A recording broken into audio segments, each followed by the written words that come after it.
টকা উপাৰ্জন নকৰোঁতেই তাই নিজৰ মৰ্জিমতে কাম কৰে। উপাৰ্জন কৰিলেতো হ'লেই আৰু আমিও তাইৰ তলত লগোৱাৰ দৰে থাকিব লাগিব। জেঠাই আপুনি কিয় তেনেকৈ ভাবিছে? মই ঠিকেই ভাবিছোঁ। কিন্তু ইয়াৰ কিবা এটাতো বিকল্প থাকিব। ধৃতিয়ে নৃত্য গীত শিকাই, প্ৰীতমে টিউচন কৰি উপাৰ্জনৰ পথ এটা উলিয়াব বিচাৰিছে। তাত সিহঁতৰ ভুল ক'ত? তোৰ ইমান সাহস মোৰ কথা অমান্য কৰ? কৰিছো। কি? আৰু আমাৰ সম্পৰ্কটো যদি তুমি মানি নোলোৱা তেনেহ'লে মই তোমাৰ প্ৰতিটো কথাই অমান্য কৰি যাম। কিয় মা? কিয় তাইক সপোন দেখিবলৈ, সেই সপোনটোক দিঠক কৰিবলৈ এটা সুযোগ নিদিয়া? কিয় তাইৰ সুখৰ কাৰণ হ'ব নোৱাৰা মা? কাৰণ বন্দনা এগৰাকী শাহু।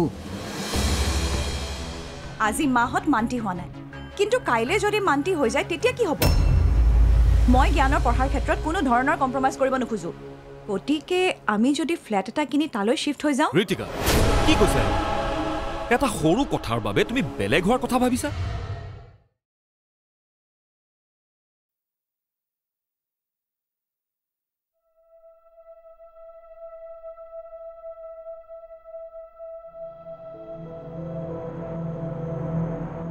আজি কেইবাদিনো হ'ল ৰাতি ৰাতি প্ৰীতমলৈ কাৰ ফোন আহে?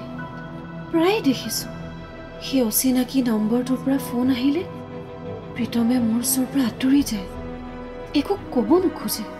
আনকি কালি ৰাতিটো একো উত্তৰেই নিদিলে। কোনে ফোন কৰে বাৰু? প্ৰীতমৰ লগত কি কথা থাকিব পাৰে?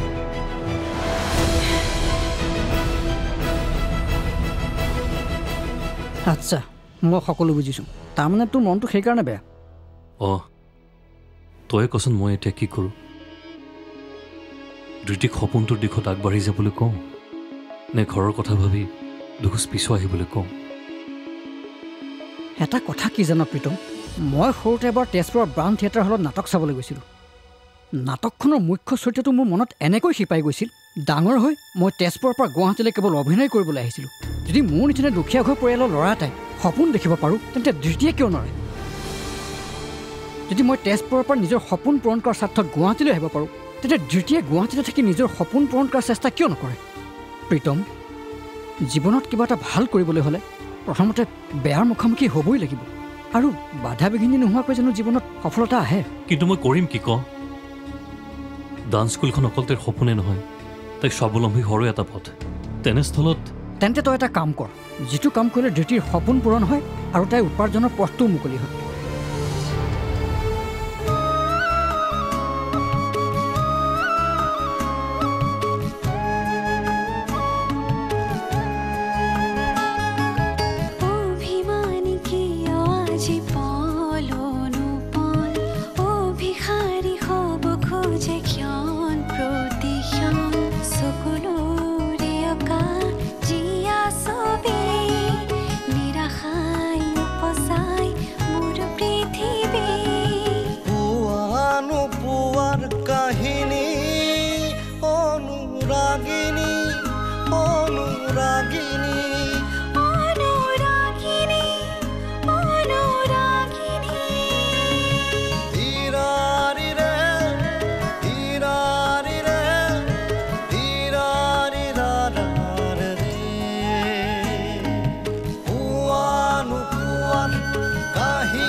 প্ৰিয়া, মই তোমাকে ভাল পাওঁ আৰু তোমাকে বিয়া পাতিম।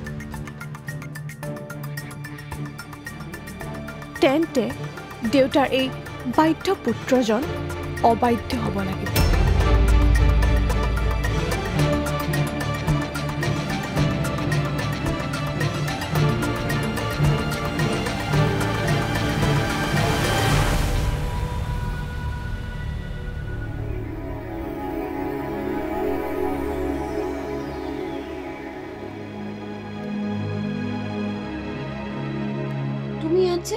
কিবা লাগিছিল নেকি? নাই, নালাগে। মোৰ তোমাৰ লগত কথা এটাহে আছিল। কি কথা প্ৰীতম? মই বৰ কনফিউজ হৈ আছোঁ। নিৰ্দিষ্ট এটা সিদ্ধান্ত ল'ব পৰা নাই চিন্তা কৰি পোৱা নাই কোনটো কৰা উচিত কোনটো কৰা অনুচিত মানে তই এটা কাম কৰ তই এই ঘৰখন এৰি ভাড়া ঘৰত থাকিবলৈ ল কি এইবোৰ তই কি কৈছ চা প্ৰীতম মই তোৰ বন্ধু হ'ব পাৰোঁ কিন্তু বয়সত তোতকৈ ডাঙৰ সেইকাৰণে কৈছোঁ ৰুম এটা বিচাৰি সোনকালে ভাড়া ৰুমলৈ শ্বিফ্ট হৈ যা নাই নাই এইটো কেনেকৈ হ'ব মই মোৰ পৰিয়ালক এৰি আহা তহঁতক মই শিলবালি ঘৰখনৰ পৰাই আঁতৰি থাকিবলৈ কৈছোঁ তাকো কেইমাহমানৰ কাৰণে পৰিয়ালটোৰ মানুহখিনি মনৰ পৰা আঁতৰি থাকিবলৈ কোৱা নাই নহয় তথাপিও পৰিয়ালৰ পৰা মই দূৰে দূৰে থাকিব বিচৰা নাই তেওঁলোকৰ লগতে থাকিব বিচাৰোঁ একেলগে আহা জানো কিন্তু তহঁত ভাড়া ৰুমত থাকিলে দ্বিতীয় অন্ততঃ ডান্স স্কুলখন খুলিব পাৰিব আৰু তই টিউশ্যন কৰি দুপইচা উপাৰ্জন কৰিব পাৰিবি তাত অন্ততঃ তহঁত দুটাক বাধা দিওঁতা কোনো নাথাকিব সেইকাৰণে কৈছোঁ কিন্তু আহা তহঁতক মই চিৰজীৱনটো তাত থাকিবলৈ কোৱা নাই নহয় যেতিয়া তহঁতক মানুহে চিনি পোৱা হ'ব উপাৰ্জনো বাঢ়িব তেতিয়া তহঁত ঘৰলৈ উভতি গুচি আহিবি মোৰ বোধহয় তেতিয়া তহঁতক খুৰা খুৰীও ছাপোৰ্ট কৰিব আৰু প্ৰত্যেক মাক দেউতাকে নিজৰ ল'ৰা ছোৱালীৰ সফল হওঁতে কামনা কৰে দেচোন কি তুমি এই কথা ভাবিব কেনেকৈ পাৰিলা প্ৰীতম দিতি মই মুঠতে এইখন ঘৰ এৰি ক'তো নাযাওঁ কিন্তু মই মা দেউতাক এৰি ভাড়া ঘৰত থাকিবলৈ যাব নোৱাৰো বোৱাৰী হিচাপে এইখন ঘৰৰ প্ৰতি মোৰ দায়িত্ব আছে সেইখিনি দায়িত্বৰ পৰা আঁতৰি মই যাওঁ কেনেকৈ তুমি মোৰ কথাটো শুনাছো দিতি এই বিষয়ে আৰু একো কথাই নুলিয়াবা প্ৰীতম দিতি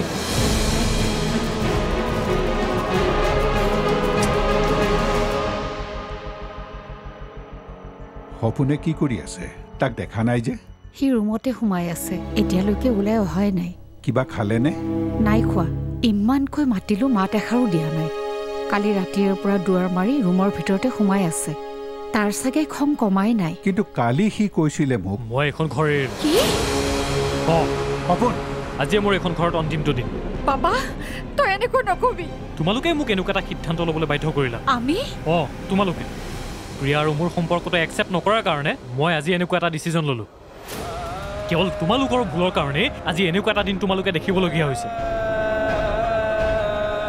মই যাওঁ বাবা মোক অকলে এৰি থৈ নাযাবি বাবা যাবলৈ দিয়া মোক হেৰি আপুনি কিবা এটা নকয় কিয় তাক ৰখাও বাবা বাবা মই তোক কামোৰ কৰিছোঁ তই এইখন ঘৰ এৰি গুচি নাযাবি বাবা মোক এৰা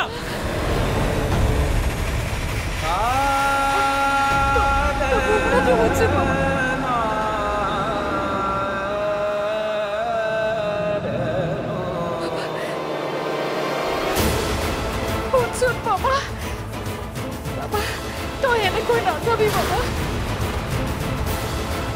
বাবা বাবা বাবা শুনচোন বাবা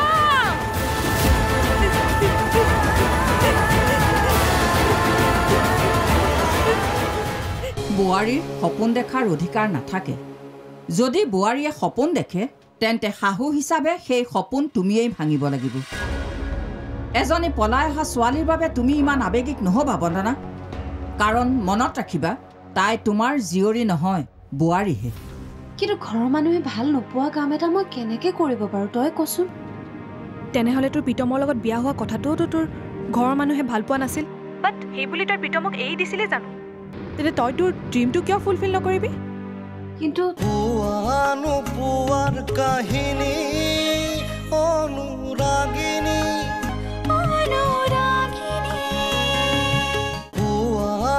পোৱাৰ কাহিনী অনুৰাগিনী ধৃতি তুমি নুবুজা কিয় মই একো নুবুজো তুমি আগতে মোৰ কথাটো ভালকে শুনি লোৱাচোন মোৰ তোমাৰ কথা শুনিবলৈ একো নাই ধৃতি মই মুঠতে নাযাওঁ ঘৰ এৰি নাযাওঁ কি মই মোৰ সপোনটোক পাহৰি যাব পাৰোঁ প্ৰীতম কিন্তু পৰিয়ালটোক পাহৰিব নোৱাৰো মাৰ ঘৰখনৰ লগত সম্পৰ্ক কেতিয়াবা হেৰুৱাল এতিয়া এইটো পৰিয়ালৰ লগত সম্পৰ্ক হেৰুৱাব নিবিচাৰো মই তোমাক কাৰোৰে পৰা আঁতৰত থাকিবলৈ কোৱা নাই ধৃতি কিন্তু চকুৰ আঁতৰ হ'লে মনৰো আঁতৰ হয় মই মোৰ পৰিয়ালৰ পৰা আঁতৰত থাকি মৰম আন্তৰিকতাৰ পৰা বঞ্চিত হ'ব নোৱাৰো মোৰ পৰা আঁতৰি থাকিব পাৰিবা তোমাৰ মায়ে তোমাক লৈ দেখা সপোনটোৰ পৰা আঁতৰি থাকিব পাৰিবা কোৱা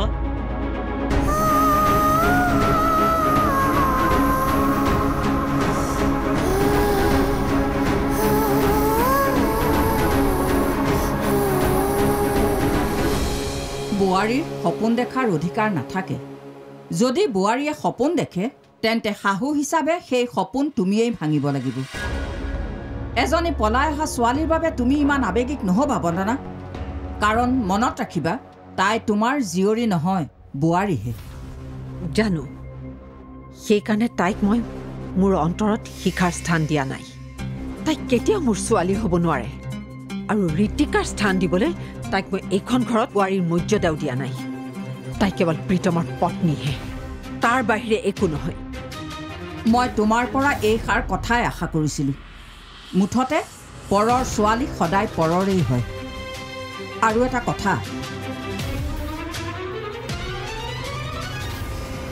কোনো কাৰণতে ডিটিক এইখন ঘৰত নাচৰ স্কুল খুলিবলৈ নিদিবা তাই ঘৰৰ কাম কৰক পৰিয়ালৰ প্ৰতিজন সদস্যৰ আল পৈচান ধৰক আৰু সময় আহিলে সন্তান এটা জন্ম দিয়ক গতিকে তুমি তোমাৰ সিদ্ধান্তত অটল থাকিবা কোনো পধ্যেই যেন ডিটিয়ে তাইৰ সপোনটো পূৰা কৰিব নোৱাৰে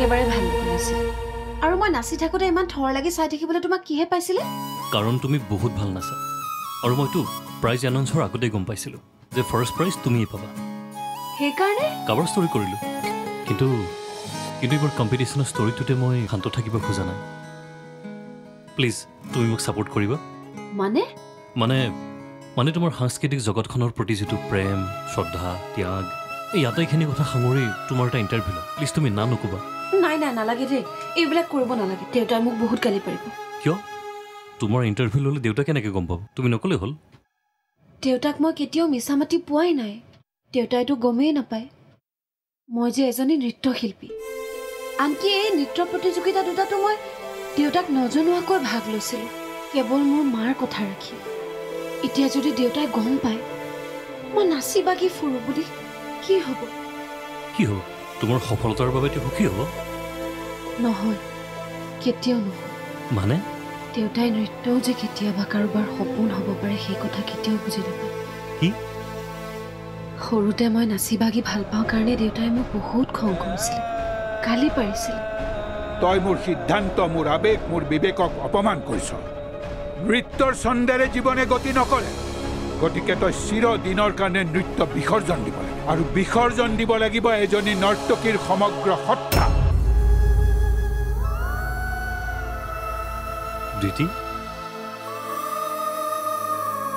দেউতাই মনত কষ্ট পায় বুলি দেউতা উঠাৰ আগতে মই শুই উঠি নৃত্যৰ অনুশীলন কৰিছিলোঁ আকৌ দেউতা শুই যোৱাৰ পিছত অনুশীলন কৰোঁ দেউতাইতো গমেই নাপায় মই মনে মনে প্ৰতিযোগিতাত ভাগ লোৱাৰ কথাটো আৰু মায়ে তোমাক মা আছে বাবেইতো ইমানখিনি কৰিব পাৰিছোঁ মায়ে মোক বুজি পায় মোৰ সপোনটোক মায়ে নিজৰ সপোন বুলি ভাবে এতিয়াৰ পৰা তোমাৰ সপোন মানে মোৰো সপোন কি তুমি কেৱল আকাশৰ বিশালতাৰ দৰে বিশাল সপোন দেখা মই তোমাৰ হাতত ধৰি বাস্তৱৰ দিশে তোমাক লৈ যাম পিছলৈ নাচাবা কেতিয়াও তুমি কেৱল লক্ষ্যৰ দিশে চোৱা মই আছোঁ তোমাৰ কাষত আৰু চিৰদিন তোমাৰ কাষতে থাকিম একেবাৰে কাষত কাৰণ মই তোমাক ভাল পাওঁ ধৃতি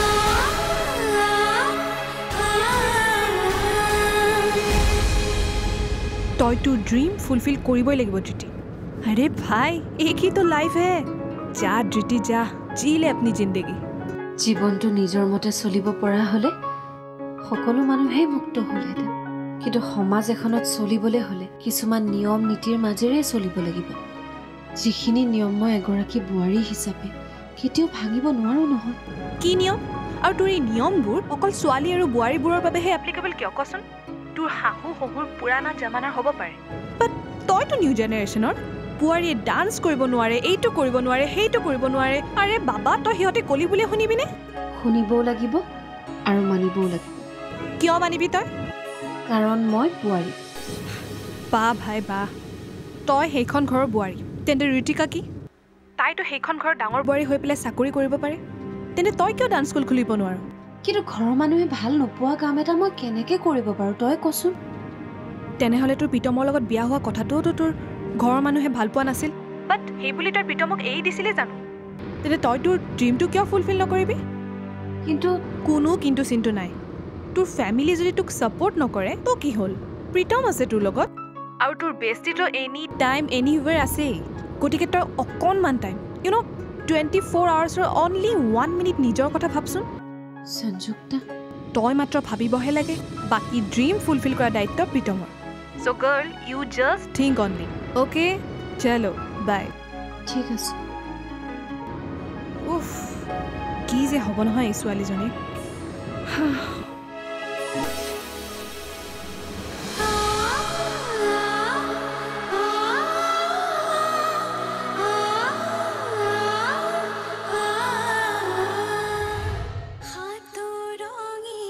তুমি ঠিকেই কৈছা, আমি শূন্যৰ পৰা আৰম্ভ কৰিব লাগিব। শূন্যৰ পৰা আৰম্ভ কৰিলেহে আমি 100লৈকে অতিক্ৰম কৰিব পাৰিম।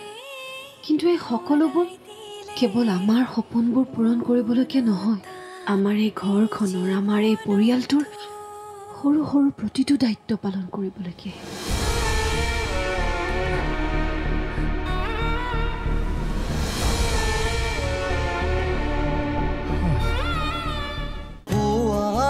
পোৱাৰ কাহিনী অনুৰাগিনী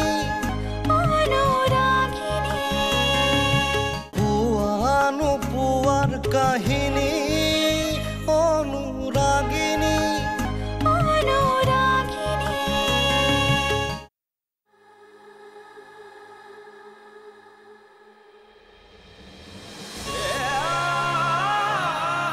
তোৰ পৰীক্ষাৰ ফলাফলৰ দিনা তোৰ প্ৰশংসা কৰি কৰি মই ভাগৰি পৰিছিলোঁ। গৰ্বত মোৰ বুকুখন ফুলি গৈছিল। সেইদিনা পুত্ৰ সন্তানৰ পিতৃ হিচাপে মই অহংকাৰ কৰিছিলোঁ, অথচ সেই পুত্ৰই মোক এই দিন দেখুৱাইছে।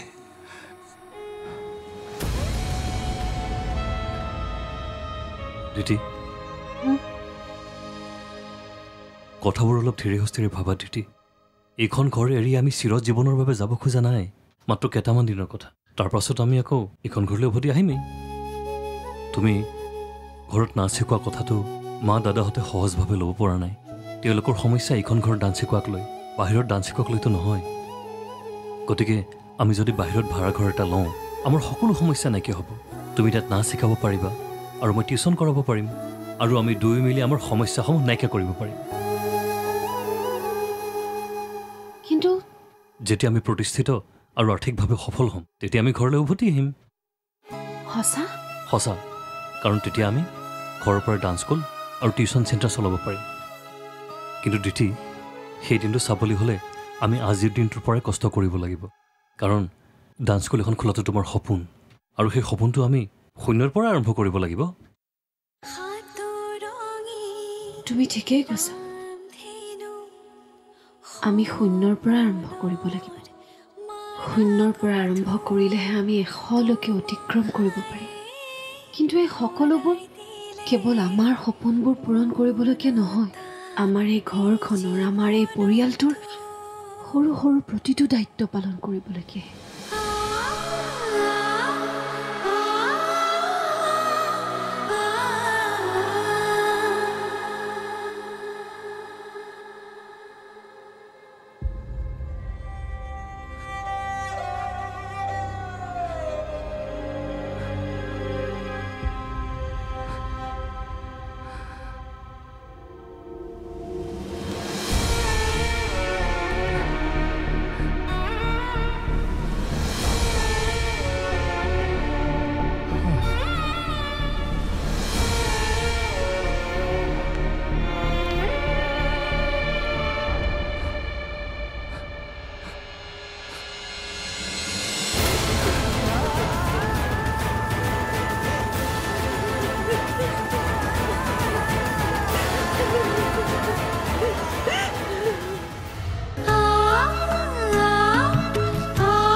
অনুৰাগিনী